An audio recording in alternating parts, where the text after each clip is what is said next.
The following is a Hoop Ball presentation.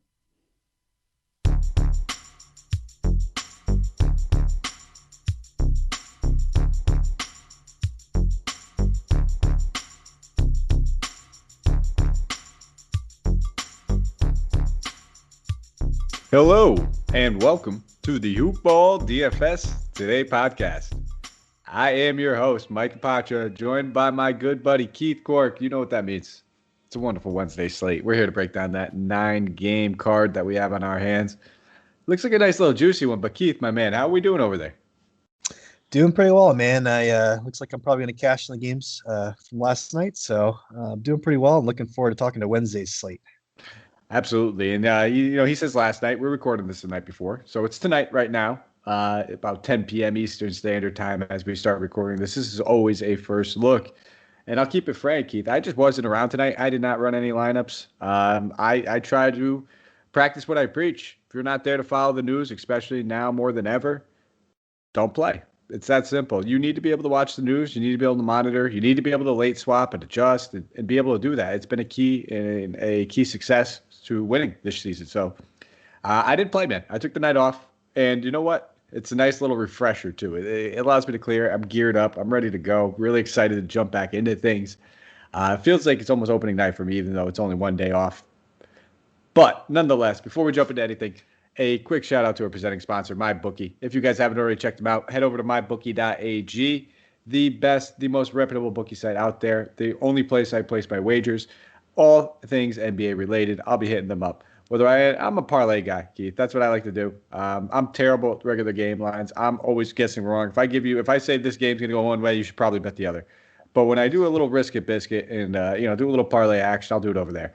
And if you use that promo code HoopBall20, or I'm sorry, HoopBall, we'll get to that. We'll get to that sponsor in a minute.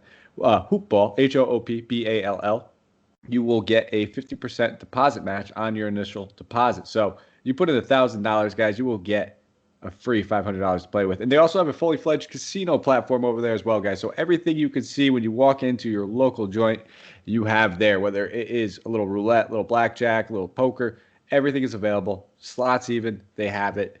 Your one-stop shop, MyBookie. Use that promo code HoopBall. And while you're out there, guys, check out Manscaped. And that's where you're using that promo code HoopBall20, because what does it do? It gives you 20% off plus free shipping on your entire order over at Manscaped.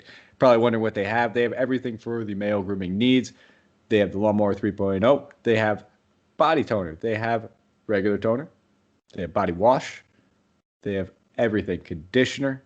The whole kit and caboodle comes in one. It's a perfect package kit. Also comes in a neat little travel kit, along with a nice, neat pair of compression boxer shorts. You can get all of that and use that promo code HoopBall20 for 20% off plus free shipping. And Keith, everything's waterproof too. Quick charging, good stuff. So I highly recommend them, guys. But we'll jump into this right now. Let's get to the nitty gritty. We're looking at a nice little game right here. Started off 7:30 Eastern Standard Time game. Boston Celtics traveling to Atlanta. They're taking on the Hawks in this one. So for the both teams, of course, no injury report, nothing listed yet. And for a game total, we're not going to have that either. Hawks are playing tonight, so pretty much why we don't have that. Pass it over to you, Keith. Let's talk about this Boston Celtics team. We'll start with the away team. We should have some news. Pretty much Kemba Walker, minutes restriction. Seems like it's almost getting lifted here now. But with that being said, is he someone you're staring at? 6,200 against this Hawks team. Yeah, I think you can look that way. It is a back-to-back for the Celtics too. So I think he probably sits, to be honest with you. So I probably won't look at Kemba Walker myself. But I might be looking at some of his backups, Peyton Pritchard or Aaron Nesmith, but I'm not really into either of those guys. The guys I'm really into are Jason Tatum at 9,200. In the previous two games against the Hawks, he hasn't scored less than 50 DK points, and he's just been lighting these guys up. So I think you can probably definitely go there again for cash games, because he's going to duplicate that effort, and he's got just a very safe floor against this weak Hawks defense. And Jaylen Brown, I like him as a tournament pivot. If you're not going to go Tatum, go Brown for the GPPs, because I think he hasn't had a really great game against the last two against this Hawks team, but he's just a stud, man. He's a great player. 8,400, and if you're going to pivot off of Jason Tatum and go with him, he's a very contrarian play, and I like that for GPPs. And that's really all I like here on the Celtic side. Yeah, I'm with you.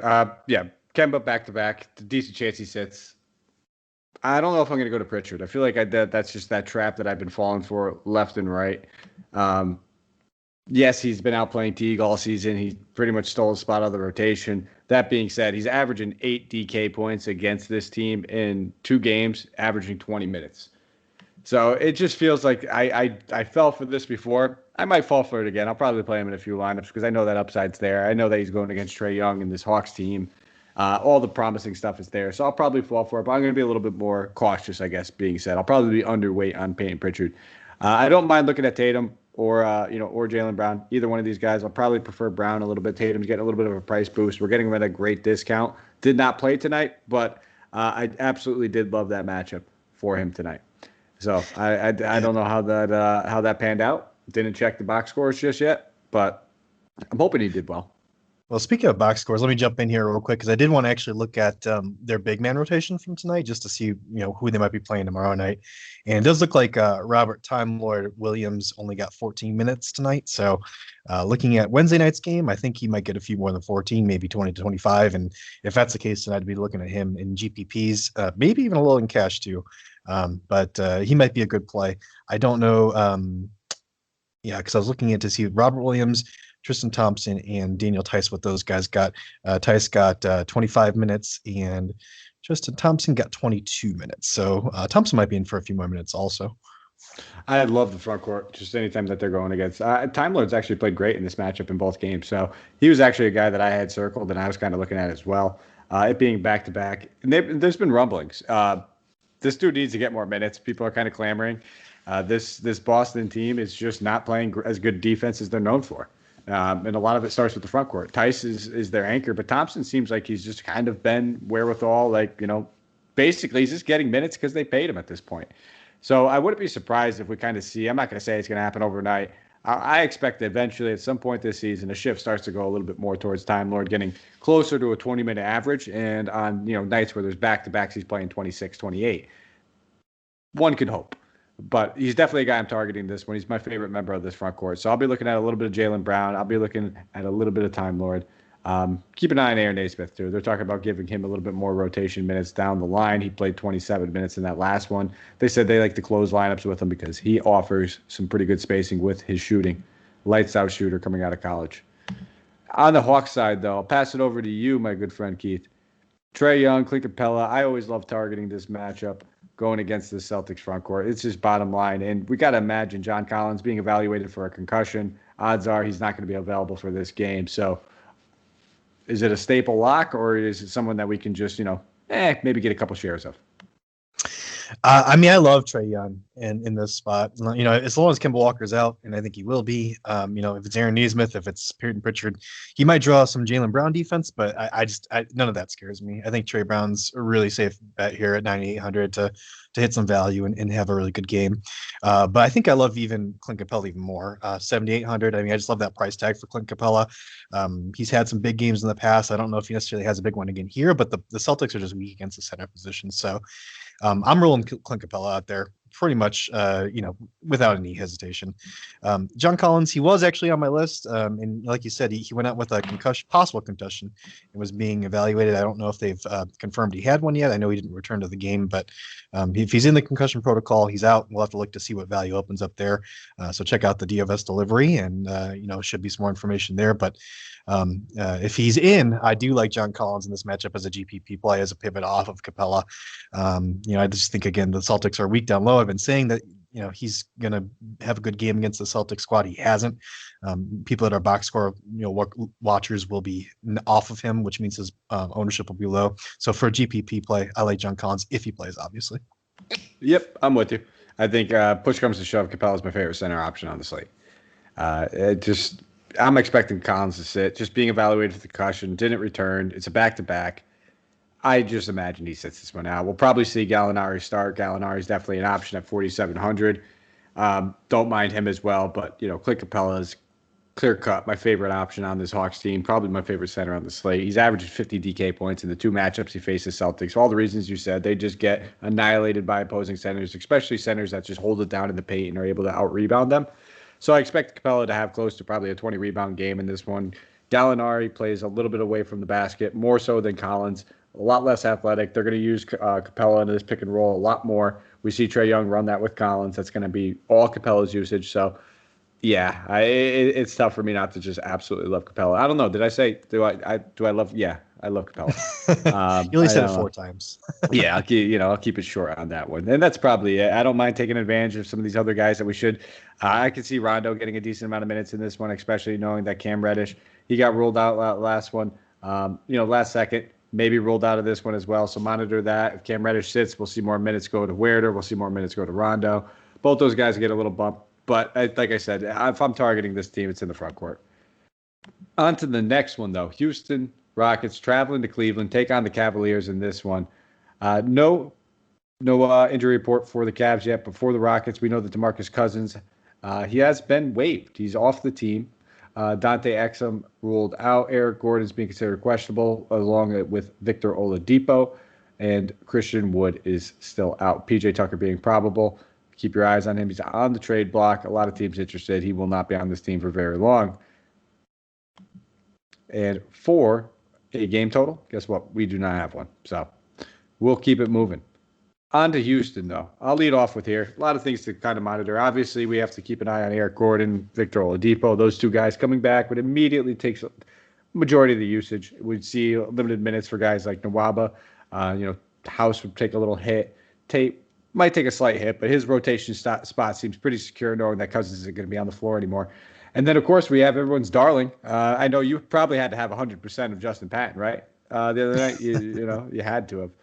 Who didn't see that guy just getting signed off, the bench and pretty much out of nowhere and immediately getting minutes? Kind of got waived by a lot of teams. A lot of teams took a shot on him. I think he's probably been on, at least 6 or 7. I know he spent some time with the Mavs for at least a little while. So, nonetheless, he's getting another shot here. And, PJ Tucker should be able to suit up, I imagine. But if not, Patton might be one of their only center options. So, we have some options here. And, John Wall coming in at 83. We're not scared of this Cleveland backcourt. A little bit upper echelon price for John Wall, one that I do not feel too comfortable paying for on most nights. So I'll probably take a pass on John Wall at 8,300. Where I will look, if there is no Gordon, if there is no Oladipo, I don't mind taking shots on guys like Nwaba against his former team as well. Just spent some time over there. He's just a guy that's just stuff in the stat sheet. He's taking shots. If he ends up, I don't expect another 16 shot attempts, but for your GPPs, you're talking about a guy that put up at least 40 DK points in 2 of the last 3 games.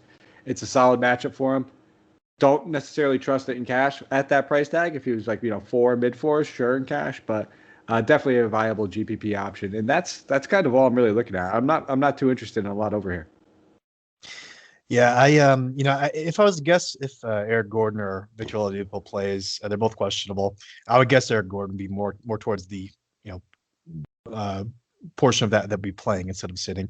And if he does play, I do like him in this matchup, 6,500. I'll go there for sure. I think it's probably pretty good for a cash play, against a pretty weak defense in the Cleveland Cavs. So I will go there for Eric Gordon. Obviously, if he doesn't play, you look at those guys you're talking about. I'm all aboard the Nwaba train. I wasn't aboard the Nwaba train at first, and I really it kicked me in the butt. I did play him recently. He won me some money, and he had a big game. And like you said, he can have a big game, and I think he's actually pretty safe just because he contributes in a variety of ways. So 5,100 for Nwaba. I think it's an okay cash play. It's not something I'm reaching for, but if it rounds out my roster, I really don't mind playing him there. You can look at Tate. You can look at Sterling Brown, guys like that too for GPPs. But Nwaba is definitely the guy I'm choosing out of those for cash plays. Awesome. Yeah, no, can't blame me, man. I like him. If you trust him in cash, I'm probably I'm mostly a GPP guy. I would say I'd probably split it about 75-25. I still get a fair amount of cash on every single night. But listen, I will always respect another cash call, and you might be right on Nwaba. I mean, even when you're talking about a 5K, the floor has been pretty much about 25 points over the past few games. That's solid. We'll take that. Sliding over to the Cleveland side of the ball, though, Jared Allen, 7,700. He's just been Jared Allen, exactly what we expect from a guy that we knew needed to be unleashed and needed a new role. Pretty much getting smack dab 40 DK points over the last 4 games. Sign me up, 7,700. If you wanted to run a double center lineup with him and Capella, wouldn't mind it. Has a safe cash floor, has a nice ceiling as well. Both those guys can hit 50, and it wouldn't bat an eye. Still prefer Capella over him slightly, but I wouldn't mind getting both. Outside of him, the only other guys I'm really looking at would be maybe a little bit of Chetty Osman, knowing he's going to continue to play a good amount of power forward. Only played about 20 minutes in that last one, but he's a guy that's kind of a microwave. Very, very risky. Don't love the price tag. If you want to play him in GPPs, he can definitely hit 40 points in this matchup. This is the kind of matchup that's built for him, especially knowing that Tucker's probably going to be bumped up to center now. It's going to leave a little bit of a viability for the wings now. We're going to see a little bit more shot attempts get off the 3-point line, I think, against Houston going forward. But I'll pass it over to you. Why don't you break it down? Talk to me about a little bit of these guys, some of the guys that you're targeting. Yeah, I am. I'm very high on Jared Allen. Very high on this dude. Capella's your guy, and I definitely can't blame you there. But Jared Allen's my guy. This is the guy I'm going to lock in because I saw what Wendell Carter Jr. did to this, this weak Houston Rockets center position, and Wendell Carter Jr. is not necessarily a gifted offensive player, and this dude just went off. So Jared Allen is a better player, I would say, than Wendell Carter Jr. 7,700 is not necessarily my favorite price tag for this guy. But I think he's probably my favorite center play on the slate. Again, Capella, I could see you going there, and I can see that call, absolutely. And he's my second favorite, but Jared Allen's my first favorite here. Sexton, yeah, same story as above. Same story as Jared Allen. I mean, it's just a weak defense, and 7,400. I don't mind playing him there. Less high on him than Allen, but you can feasibly roster both these guys. It's just a lot of your salary. You're eating up with 7,400 and a 7,700 price tag. So don't know if I necessarily do that, but you can do that. It wouldn't be a terrible play. The last guy I'd add, and this is a guy from tonight, Dean Wade. If Taurean Prince is out again and he gets a start again, I haven't looked at the box score. Don't know what he did. I don't think he was doing too hot, but if he's getting minutes in the 20s, he's a $3,000 salary guy, bottom of the basement salary guy, and don't mind going to him if he's getting 20 minutes for that price tag. And that's about it. All right. No, hey, listen, I did see he drew the start. One of my buddies texted me. He said Dwayne Wade starting, and then so that's Dean Wade. Golden State traveling to Indiana, taking on the Pacers. 7:30 Eastern Standard Time game. A lot of teams on the second half of back-to-backs, and then this one tonight, we saw that some centers finally returned for the Warriors. So obviously, we are not going to have any sort of injury report on them, but Wiseman returned, Looney returned. It is a back-to-back, so keep your eye on that. We may see some of them, one of them rested, one of them sitting. We don't know that. We have to monitor it. Steph Curry did play tonight, too. He's been dealing with that illness. It being a back-to-back, I'm expecting him to play. But again, keep your eye on it. Monitor the news. It's all stuff that we have to watch. For the Pacers, Karis LeVert, Cassius Stanley, TJ Warren, all out. All their major hitters are there, though, outside of those guys. So we can expect a pretty much full lineup from this Pacers team of what we've seen so far this season. We'll start with the Warriors. Keith, I'll pass it over to you. Yeah, for the Warriors, I don't mind playing Steph Curry. Like you say, he's been kind of under the weather, not feeling so well recently. He's not my favorite play, but he's probably the one guy you can trust on the Warriors. 10,000, it's a steep price tag. I'm not super high on him, but playing him in GPPs makes a lot of sense. The other guy I'd look at would be Kelly Oubre. He's on a tear. He's scoring 40 plus DK points in 3 straight games. And again, this isn't a guy that's my favorite play, but you can go there, 7,000 if he runs out your roster. I don't mind it. More so again for GPPs than cash plays, just because of that big price tag. But yeah, I mean they've got Looney and Wiseman back, so you can't really play Juan Toscano Anderson again. I don't really trust Draymond Green anymore, so just not a lot of stuff I like in this Warriors team. I'm probably fading them all, to be honest. Let's keep it moving. I'm with you. Perfect. Makes it nice and short and simple. We don't want to play them. We got 9 games, 18 teams. We don't need to play that one. On the other side of the ball. It is. I'm sorry, I didn't say the game total. We actually do have one. Sometimes I just assume 228.5. Indiana favored by 2 points in this one, so they're expecting the Pacers to come out with the dub in here. Sabonis 10-5, too priced out for me. Great matchup. He'll probably hit you 40, 50. Wouldn't surprise me one bit, but paying 10-5, I want a little bit more. We have some other guys that we could target that I think have higher upside, so I'll probably pass on him. Brogdon at 8-2, don't mind it, but again, probably won't go there. There's other guys on this slate I just like a little bit more. And the only guy I'm kind of looking at might be Miles Turner, but we already talked about several centers that I kind of like point per dollar a little bit more. I don't like this game. Yeah. I'm pretty much right there with you. I mean, the one guy I might throw in there, Miles Turner, like you said, I might play him, but I probably won't. But the other guy I'd throw in there that you didn't mention was Doug McDermott, 5,200.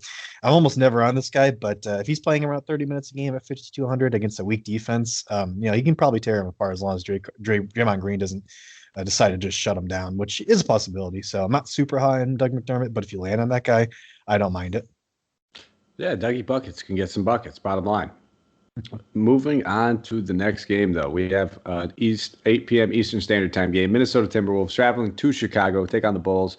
No injury report for the Timberwolves. They're playing tonight on the second half of a back-to-back. For the Bulls, Chandler Hutchinson, Lauri Markkanen, Otto Porter, Devin Dotson all ruled out. And then for a game total, we do have one, 227.5. Chicago favored by 4.5 points against his Timberwolves team. Surprising to only see them, down 4.5 points. That's something that we see often. I'll start off with this Timberwolves team, the away team. Karl-Anthony Towns, 9-7. It's tough. We love so many centers. He's in a fantastic matchup. You love Karl-Anthony Towns. You're trying to get him. And that was my sentiment, man. It's going to be tough for me not to roll out a two-center lineup. Even when I'm building multiple lineups, I'm probably still going to have a two-center lineup. I want to get Capella. I want to get a little Jared Allen. Then I want to get a little Karl-Anthony Towns. I think all these guys are in the perfect spot to just match their price tags. Karl-Anthony Towns really starting to pick up steam since he returned. Still playing in the low 30s mostly, for minutes. But we're seeing the shot attempts. The rebounds are off the wall. He's even picking up some stocks here and there. Pretty much averaging about 50 DK points, a little bit more than that over his past 3 games. So sign me up at 9,700. It's a great matchup for the backcourt as well. I prefer Malik Beasley over Ricky Rubio. We're kind of seeing that usage just dip so slightly. Wouldn't expect 6 shot attempts in the last one, and that's why I'm kind of looking at him. I'm expecting a bounce back more towards his mid-teens, that 14 to 18 range in the shot attempts. I don't know if we're going to get the 25 that we saw in Indiana, but I still think he's in a great spot. Anybody going against the Chicago backcourt is in a great spot. Probably won't go to Ricky Rubio simply because I'm more on Beasley. And then if you need some value, maybe targeting this front court. They're going to be mixing and matching. They're starting Vanderbilt, but we're still seeing guys like McDaniels play decent minutes. Naz Reid has pretty much been relegated back only to the backup center role with the new coaching in there. So keep in mind, it's going to be jumbled up. It's going to be hard to figure out that front court outside of Karl-Anthony Towns for probably the next week or so. But all these guys are worth taking shots on in your GPPs because on the off chance that one of them plays 30 minutes at their price tags, you're going to want some. Yep, I'm pretty much right there with you. Exactly the same. The one guy that you didn't mention that I'd look for a bounce back game for is Anthony Edwards. He's been really, truly terrible. He was like 3 for 14, 3 for 11, 3 for 15 in his last 3 games. But he's getting up 11, 14, 15 shot attempts. And if he needs a bounce back game, and like you said, against this Bulls backcourt, you can't really do any better. So I like him as a bounce back spot. Don't know if I necessarily go there for cash, but for a GPP play, I like it. I like Rubio a little bit more than Beasley, but I think that's just more of a personal preference thing. I think either of those guys are pretty much fine. Not guys I'm targeting, but guys, if you land on them, they're totally safe, I feel like. Cat's probably going to have a big game. Wendell Carter Jr.'s had a tough time staying out of foul trouble in his career. He hasn't done too badly this year. He's been injured for half of it, but when he has played, he's been able to stay in. But if he does get into foul trouble, the Bulls really have nobody behind him. So Cat could feast. So he's a great GPP play. Absolutely. I like it. We'll slide over. Chicago. Zach Levine, 9,600, $100 more than Cat in the matchup against the team, his former team, the team that drafted him. I expect a big game out of Levine here. He is that revenge type guy. I do like Levine. He's probably, if I don't see myself spending up this much on a guard, he's probably my favorite guard to spend up on. I like him more than Trey. I like him more than Curry. If I'm spending up on any of these guys, I never want to pay a $9,600 price tag for Zach Levine. But in this matchup, I don't mind it. I will do it here and there. Just don't see myself going overboard on it. Kobe White at 65. It's a great matchup. Don't trust him in cash. If you want to take a shot at him in GPP, sure. And you could play pretty much any of these Chicago guys or anybody of these Minnesota guys in this matchup. This is just going to be a feast, a fantasy feast. Everybody has a plus matchup in this one. So I don't mind taking stabs at all these guys, but I'm also going to be targeting guys like Zach Levine. I don't mind, if you really want to, taking a look at Wendell Carter Jr. The minutes are starting it up. You're talking about a great game that he's coming off of. He's a momentum type player where we generally see him string together 2 or 3 and then ends up being a head case as soon as he misses 3 shots from the outside and then realizes he shouldn't be taking those. I don't know why he thinks he could. He can't. Nonetheless, this is a great matchup for him. Karl-Anthony Towns, as good as he is on offense, he lacks a lot on defense.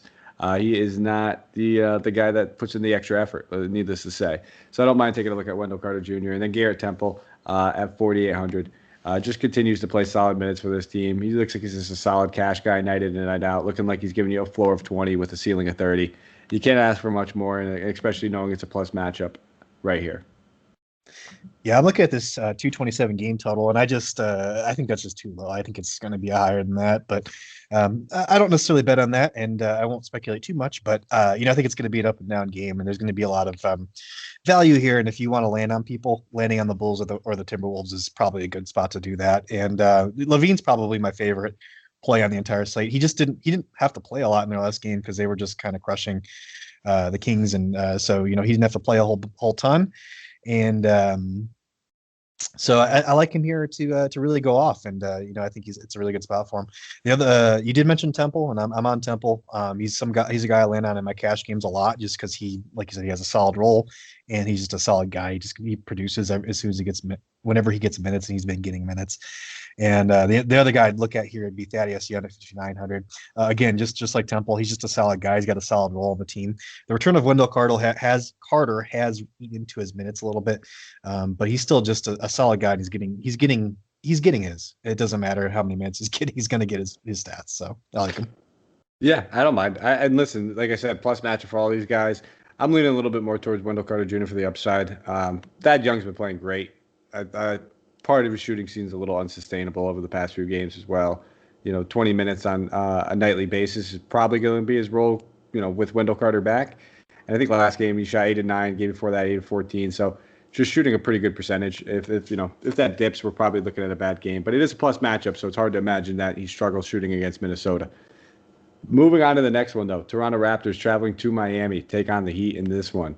No game total, no spread. Surprise, surprise. Moving on to the injury report, though. Avery Bradley, Myers Leonard, both ruled out. Goran Dragic, he's upgraded to questionable, hasn't played in quite some time. Tyler Hero is questionable, dealing with his hip. And Chris Silva has been upgraded to questionable as well, while Gabe Vincent is probable. Raptors have no injury report. Keith, I'll pass it over to you. We'll start with the away team. Let's talk about this Raptors team. Yeah, I think I don't have a ton of interest in these Raptors guys against the Heat. Heat are historically a good defensive team, even if they're not rated that way right now, because they've just been missing so many guys all season. So you kind of have to take those ratings, especially on DraftKings and FanDuel and whatnot, just with a grain of salt, just because you can't, like you said, the guys weren't playing, so they're just not rated the way they should be. But I would look at some of these guys. Fred VanVleet, 8,600. Don't mind playing him, especially if Lowry's out. Obviously, if Lowry's in, I don't like him as much, but I think he's a solid play either way. Even if Lowry does play, he might be limited. 8,600 is a little bit steep for him. So again, not my favorite play, but I don't mind playing him there. The other guy I'd be looking at actually is OG Anunoby at 5,600. It's just easy to figure out how good this guy was before he went down with an injury. He's capable of 35 DK points any given night, and he might just capture that magic again here. It's a strictly GPP play because I think he gets the Jimmy Butler treatment if he does start popping off, and Jimmy Butler is a lockdown defender. But if in GPPs, if you want to go to OG Anunoby, it's a great play, I think. Yeah, I mean, I don't love Toronto. I don't love the matchup. Second half of a back-to-back, they had to play big minutes against Philly tonight. So it's definitely going to be a tough draw 2 nights in a row, getting Philly and getting Miami. So, I could definitely see playing some of these guys. I don't have a ton of confidence in really any of them. I think OG, you touched on him. He's probably the one guy I have the most faith in, if anybody. Siakam, he's at a great price tag. I don't mind the matchup and everything, but, he played 42 minutes tonight. There's a decent chance that this is going to be tired. And this Heat team will tire you out. They'll run you. So I don't have a ton of interest. Maybe OG, like I said, that's it. And I don't even know if I land on there. I just love that he's always eligible at both forward spots. And I'm usually winding down to right about 5,600. Onto the Miami side, though, a little bit different of a story over here. Looking at this Miami team, Jimmy Butler, 9,300, Bam at 9K. Do these guys just triple-double tonight? Is that just – it's crazy that this combo has been able to do that a few times throughout their career. Did you happen to have a Jimmy Butler Bam lineup when they both triple-doubled? Did you have both of them? I did not, unfortunately. That's sad because I I love both can't those imagine. guys. I can't imagine too many people. That doesn't really correlate too well. You don't think that there's ever going to be two guys on the same team that triple double the same night. Otherwise, I actually in that combo being all of them, you might be able to expect that from maybe like a Russell Westbrook Bradley Beal combo, or two guards is where you probably expect it from more. But or Jokic Murray maybe I could see that Jokic Porter. Thanks a lot to just the unique ability of Bam Adebayo, though. He can put that triple double up right alongside Jimmy Butler. Jimmy Butler, it's still impressive, but not as impressive. I think Bam's probably the more impressive one of those two. But the fact they both did it is impressive in itself.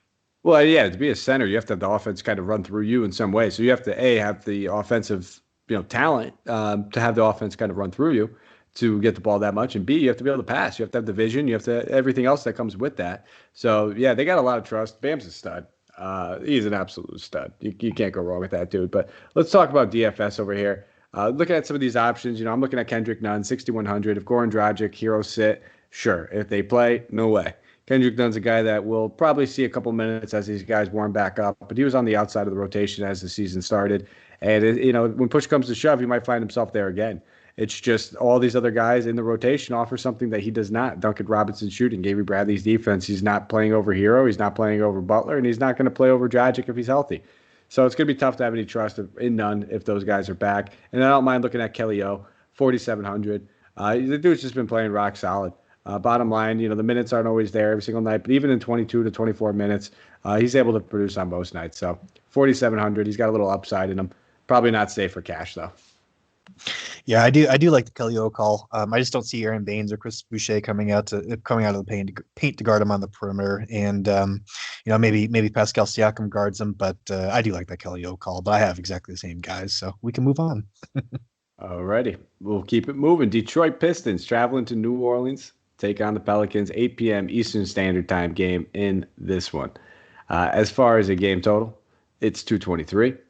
Pelicans favored by 9.5 points. Can you believe that? I never thought I'd say that sentence. Pelicans are being favored by 9.5 points. I kind of got to say that one out loud again. The Pelicans are being favored by 9.5 points. You don't hear that often. No injury report for the Pistons. It being the second half of a back-to-back for them. And then for the Pelicans, Steven Adams is probable. So I'll pass it over to you, Keith. Start off with this Pistons team. What can we expect from them on the second half of a back-to-back? We got to see Dennis Smith Jr. draw the start tonight. But both point guards are playing particularly well.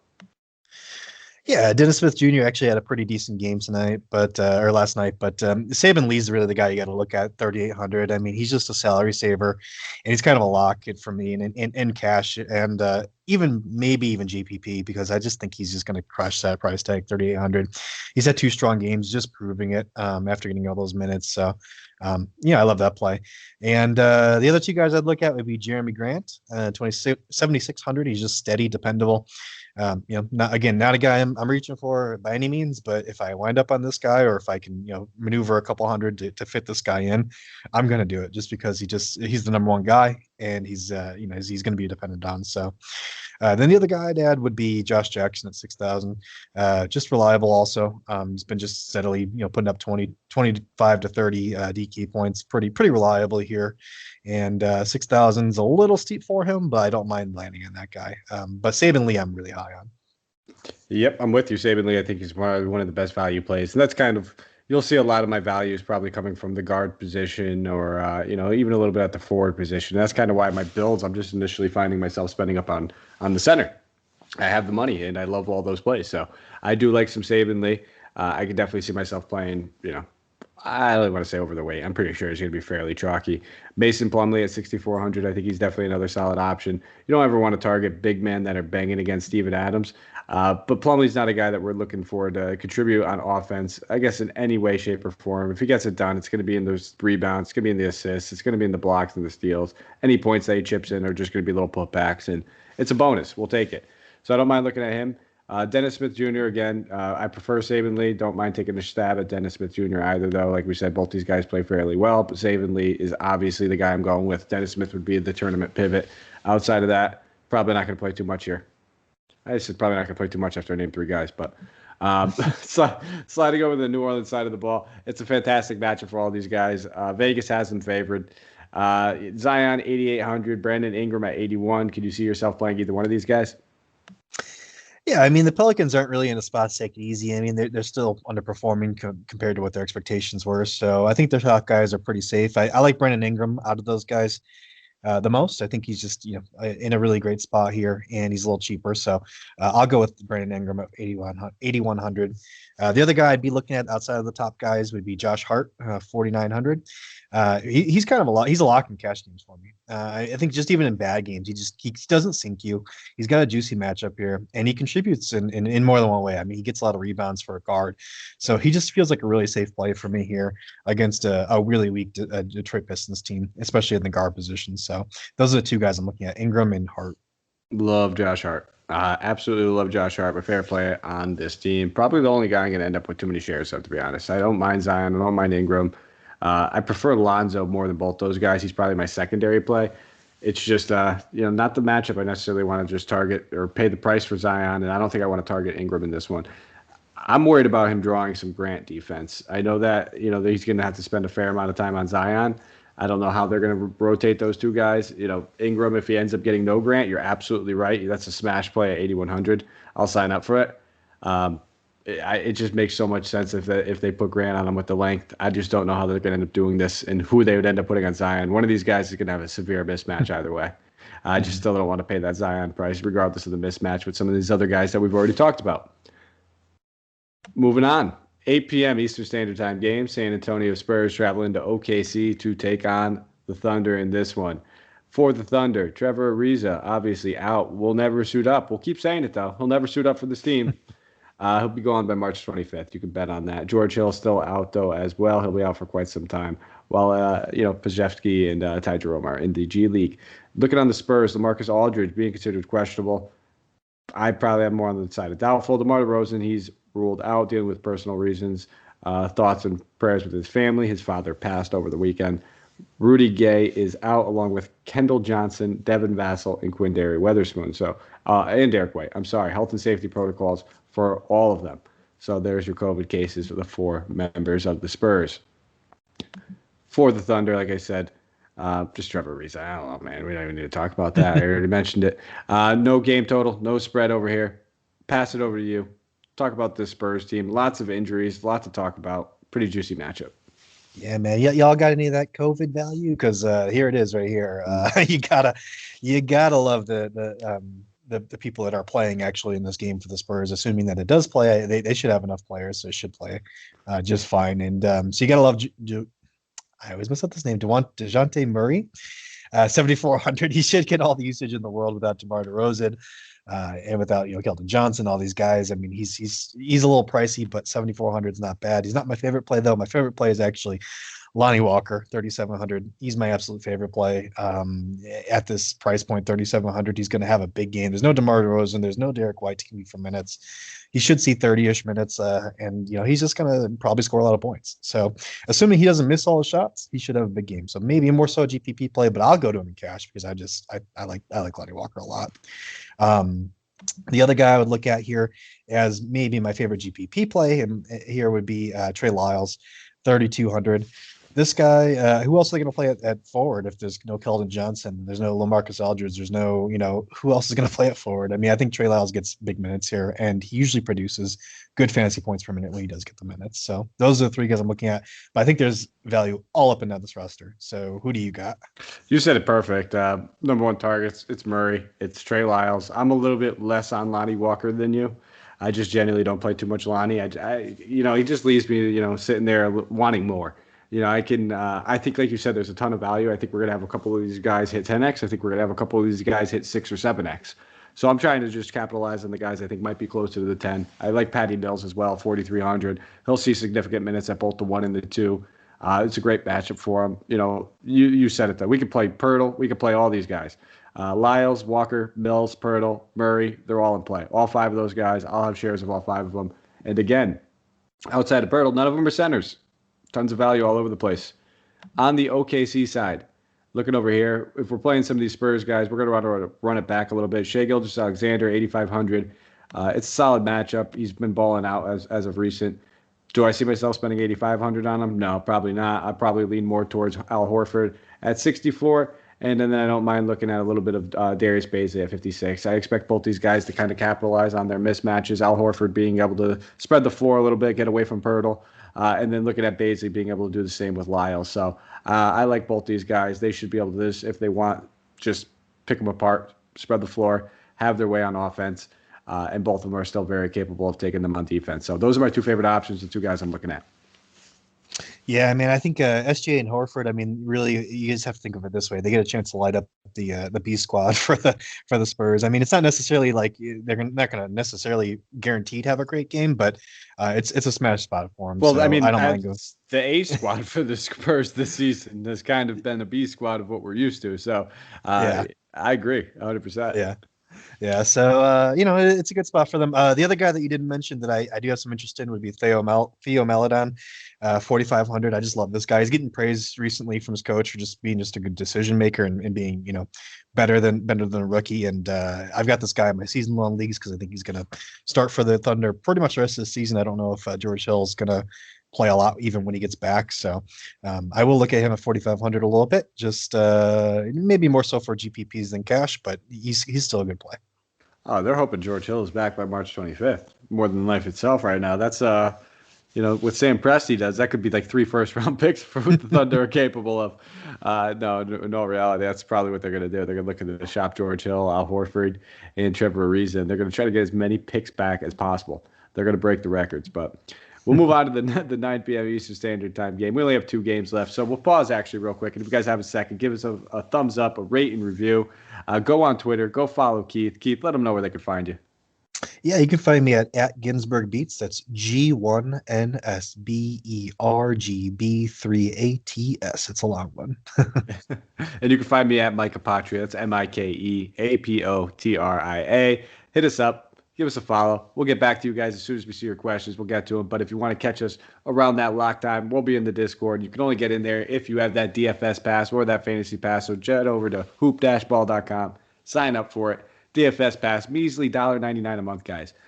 For what you get for this, the Discord, the articles, it's fantastic. It's $1.99 a month. It's a cup of coffee a month. Not even. I don't even know where you can go and get a cup of coffee for $1.99 nowadays, but it's 100% worth it. And while you're at it, stop over into the, whether you listen to Apple Podcasts, iTunes, Stitcher, Spotify, iHeartRadio, give us a thumbs up, 5-star, rate and review, hit the subscribe, the like, notifications, all that good stuff, guys. You'll get the notification, the update of when this thing drops, and you'll be able to listen to it as soon as possible.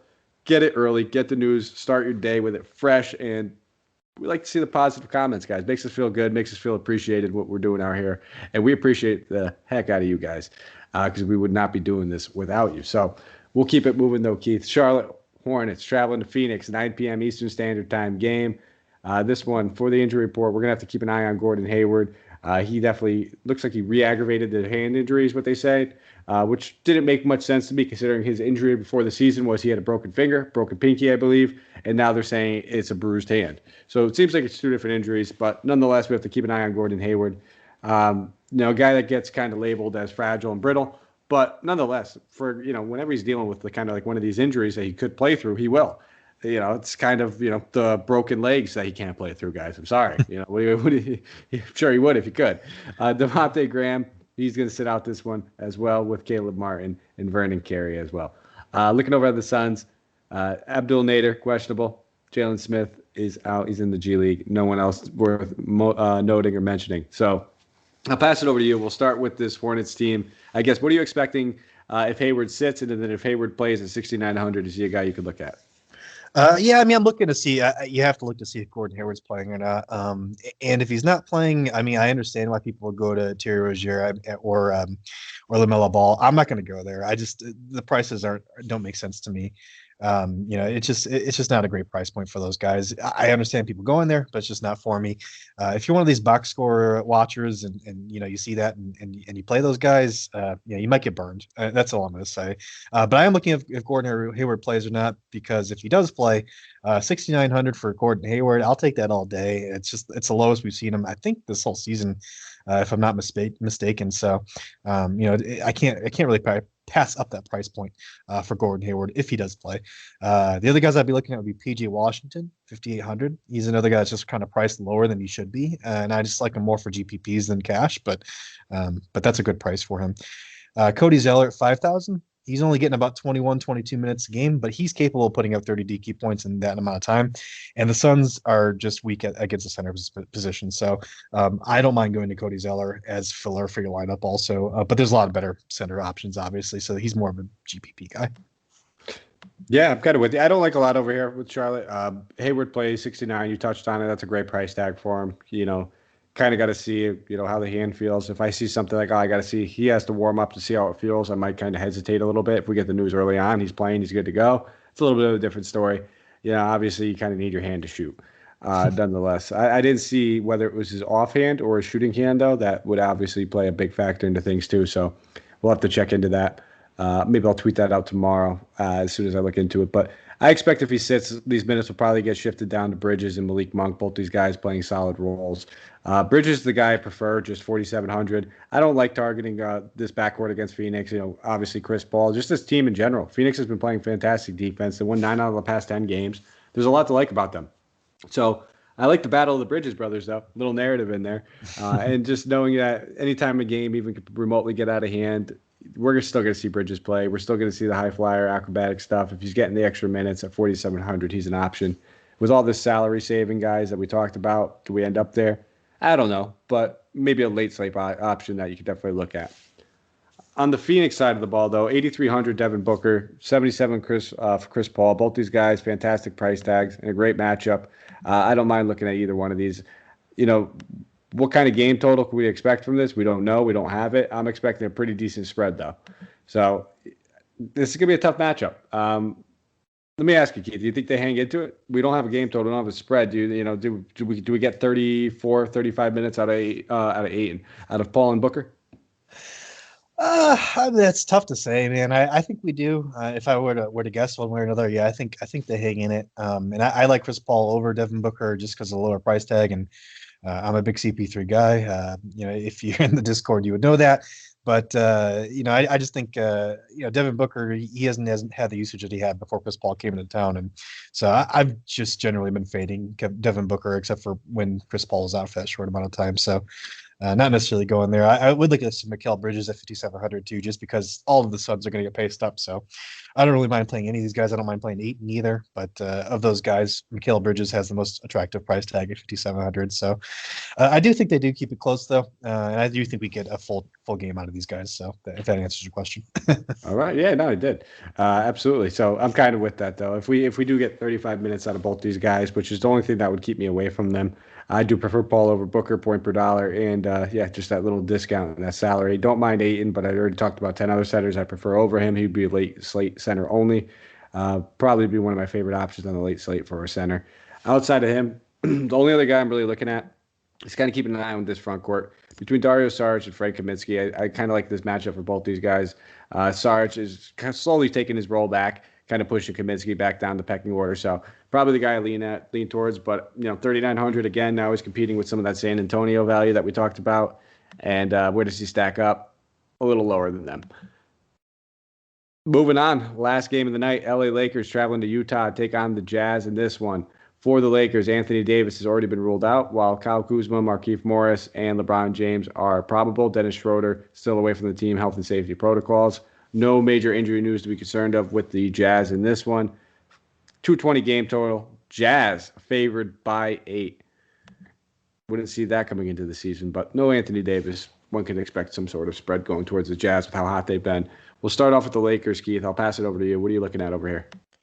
Yeah. Let's talk about that spread for a minute. 8-point spread for the Jazz. I mean, that's kind of crazy. Kind of gets the Lakers. You never would have thought you'd see that, but I think that's a little bit overblown. I think that the Lakers probably keep it a little closer than that. But anyways, on the Lakers, I do like LeBron James. Obviously, anytime AD is out, you just have to look at the King. You're paying a premium for him, but he seems like probably the safest play, probably on the slate. 10-9 though, the most expensive play. I don't know if I necessarily go there, but don't blame me if you do. The only other guy I'd look at on the Lakers, I think Kuzma's a little bit priced out, so I'd be looking at Taylor Taylor Horton-Tucker. I will ride his great game. He's had a great game finally. I've been waiting for this guy to waiting for this dude to do this since AD's been out, and he finally had a good one. So I'll ride that for 3,800. Even if he has a not so great game, 3,800 is not a huge price to pay for it. So I'm all aboard for Taylor Horton-Tucker. Those are the only two guys I'm looking at, though. With you, LeBron. Great price tag for what he's been able to do. I expected, like you said, this to be a pretty competitive matchup. I don't buy that spread. With that being said, like I said at the top of the show, maybe you do the opposite. Who knows? But I do like LeBron at that price tag. And then Taylor Horton-Tucker. This dude just continues to outshine these other wings. A lot of these other veterans, he's getting it done on the defensive end. He plays tough. Do I end up going to him? Probably not. Like I said, it's going to be tough, man. We got such easy value smacking you in the face, but he definitely makes sense as a GPP pivot off that value if you want to get out of there. And that's it for the Lakers. We'll move on to the Jazz, though. Round us out, take us home over here. I'll pass it over to you, Keith. 8,700 for Mitchell. I can't pay that, but can you? No, I'm not going to pay it for Spida. I do like Spida, but no, I'm not going to pay 8,700 for Donovan Mitchell, unfortunately. But I am looking at Mike Conley, 6,100. Price is starting to keep up a little bit, but still just too low for 30 minutes of Mike Conley. So I'll pay 6,100 until he keeps up to that low 7,000 range, and then I'll kind of be like, okay, well now he's priced where he should be. Jordan Clarkson's the other guy. He's just been on fire, 6,000. So I mean, obviously, I'm not playing both these guys, and Clarkson was better when Conley was out. But I think Clarkson makes for a good GPP play, a pivot off of Conley. Some people are going to be looking for that Conley play. So those are the two guys I'm looking at. Other than that, I'm pretty much staying away. Yeah, I like Conley. And I can't say it better. Clarkson is the pivot. I like both these guys. If you're looking for some late game exposure, those are the two I'd probably look at the most. And I don't even mind Bogdanovic. I could definitely see Bogdanovic having one of his games in this one. Generally steps up against these teams that he needs to, knocks down a few extra shots. We kind of see the usage flow his way a little bit more. So I expect him to have, close to 14 shot attempts in this one with at least, 6 of those coming from deep. If the shots fall, and he should be in a positive night at 5,100. And that is it. That rounds us out. So wasn't bad, man. Wasn't bad. We kind of cruised through that, 51 minutes, but thank you guys for listening. Whether you're a first-time listener or long-time listener, thank you for tuning in. We appreciate every single one of you guys. We'll be back. We'll be back tomorrow. It will be Dave. It will be Brenton. They'll be crushing stuff. They'll be handling. I just lied about that. That's Thursday. It's me and Santino. I got to get the schedule down, man. I've been losing my mind. But Santino and I will be on. There it is. Correct pronunciation as well. And grammar. Important. We'll be on. We'll be crushing it. We'll be handling it. But thank you guys for listening. Keith, is there anything else you'd like to add or say about this slate, about your day, about your week before we take off? No, man, just get that DFS pass. Come hang out with me in the Discord. We're always chatting stuff up there. People are winning money. And, if you're not in there, you're not paying attention to the news that's just dropping late in the day and near lock time, then you're missing out. And, I know Mike said it, but I got to just reiterate, if you're not following that news, play single games, play showdowns, and that's kind of it, because you need to stay on top of that news to be competitive. It's a really competitive sport right now, and just people are sitting out left and right with the health and safety protocols. So that's probably my biggest biggest piece of advice to share with you all for free. There you go. There you go. Free. We need the $1.99 membership, guys. You got that one. That was a little quick tidbit from Keith. And the great advice, may I add. Absolutely can't stress on that enough. News is important. But thank you guys for listening.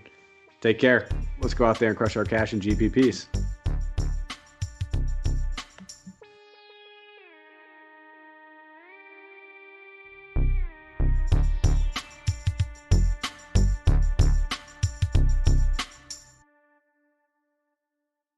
This has been a Hoop Ball presentation.